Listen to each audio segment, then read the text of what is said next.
Tiekamies Jelgavas ledus hallē, kur kārtējā Optimēt hokeja līgas spēlē tiksies mainīgi hokeja klubs Zemgala LBTU pret gados jaunākiem pretiniekiem Rīgas hokeja skolu, jo Zemgala cīnās par savā aizsardzības zonā.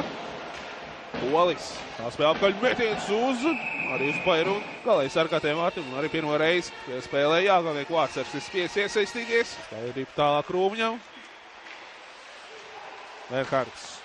Labi saglabā arī pa Bērkārts ielaušās pretinieka aizsardzības zonā, labi epizodi Jelgavniekiem. Kas izšķīrās par metienu. Jelgavnieki 97. numurs.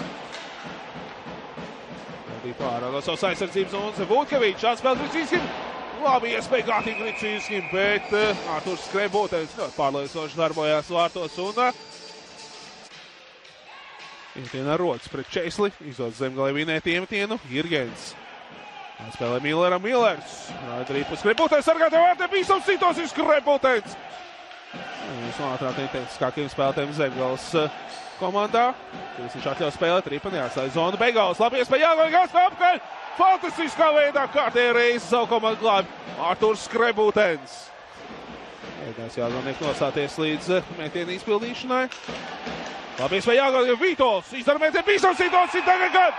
Zemgala gūst vārds un atklāja spēles rezultātu. Nu, kas ilgi nāk, tas labi nāk. Vēl 8 minūtes, 3 sekundes jāspēlē 2. 3. un tomēr ar cīņu pie vārdiem izdodās gūt vārds. Skatīsimies atkārtojumā, kurš tas bija, bet pagaidām mums rāda 33. numuru Danielu Andersonu. Tāds metiens Cirkina izpildījumā. Vēl viens metiens ar ķiveri rīpu atvaira Arturs Skrebūtens. Nu, redzam, ka visu vārdsargi ikmēnes 100% tiek izmanto šajā spēlē. Beigās izdara vēl vienu metienu Skrebūtens. Tas viss darbojās vārtos, kādreiz reiz glābjot savu komandu. Vēl viens metiens, šoreiz gan Skrebūtenam. Roķis. Tā spēlē apkaļ vēl bija savu situāciju, kas par iespēju bija Ričardam Bērkārtam, bet Iļušins pieliek krietnas pūles, lai Viņš pat taisno pēc iemetiena. Pēters Purmals izdara metienu, vēl bīstam situāciju. Vārtē! Otrā reize šajā spēlē spies kapitulēt ir Arturs Skrebūtens un jāsatās, kurš Zemgales spēlētājiem, kurš vārtu priekšā pārspēja Arturs Skrebūtenu. Nu, pagaidām rāda gan Rinalds Vūtkevičs, gan Rustam Begau. Skatīsimies atkārtojumā, kurš tad ir vārtu autors. Viņš ir tās, kurš izbrīvē brīvus metienus saviem komandas metieniem. Protams, pats arī spēlēs ar pāris metieniem šajā spēlē. Vēl bīstama situācija vārtu priekšā Roķis un Aidarī pa vārtos un 3-0. Kristams Roķis jau kārtējā spēle pēc kārtas izceļās ar vārtu un turpina būt karsts. Atrodās uz soliņa un ar Zemgalē laukumā Streikišs ar Robertu Vītolu. Bīstama situācija Trasašenkovs. Un tūlīt jau laukumā dodās Glāznieks. Tas nozīmē, ka otrā reize šajā spēlē lieliskais vairums metiens vārti.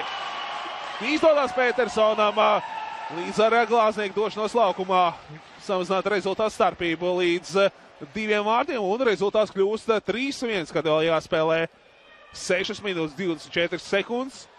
Oskars Briedis atgriežas laukumā, bet Zemgalē cīna rīpu pēc iemetiens, bet ātri vien Glāznieks iegūst rīpu savā īpašumā. Begals atspēl Krūmņa, Krūmiņš izdara metienu un gūs vārtus! Formāts 4-4 labāks padodās Jelgavniekiem un gūs savus Krūmiņš gūs savai komandai 4. vārtus. Nu, gan daudz reiz šajā spēlē viņš tā bija ieties jau uzmanīja pozīcijas, samainoties ar Izdevis Purmoli mūs ar piespēli. Cīnskis atspēl apkaļ labi iespēja Jelgavniekiem vēl vien bīstam situāciju. Vārtu stāp šoreiz glābi.